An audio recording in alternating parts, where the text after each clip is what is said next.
বাচ্চাটা সুস্থ হয়ে উঠবে। তো আমি হাত জোর করে আপনাদের কাছে ভিক্ষা চাওয়ার মতো করে আমি অনুরোধ করছি যে এই বাচ্চাটাকে সুস্থ করতে সবাই একটু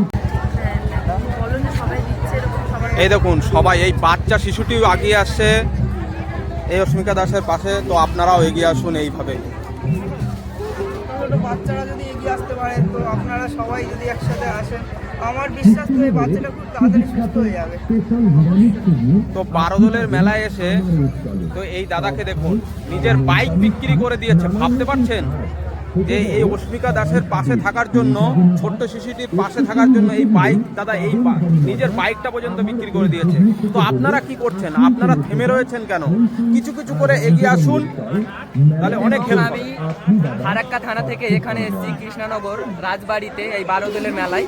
তো আজকে হচ্ছে 8 তারিখ, আমি উদ্দেশ্যে নিয়ে এসেছি যে 8, 9, 10 তারিখ এই 3টে দিন ভিড় হয় নাকি, এই ভাই আমাকে বলেছে। তো আমি এই 3টা দিন থাকার এখানে চেষ্টা করব, এবং কি আমার ভিডিও আমাকে যারা চিনেন নেক্সট টাইম মানে 9 তারিখ 10 তারিখ এখানে এসে ডোনেশন দেওয়ার অবশ্যই চেষ্টা করবেন। কেন যে আর বেশি টাকা প্রয়োজন হয় অস্মিকা দাসকে সুস্থ করার জন্য। তো আমি সবার কাছে অনুরোধ করব, আমরা সবাই যদি চাই তাহলে অনেক তাড়াতাড়ি এই বাচ্চাটা সুস্থ হয়ে উঠবে।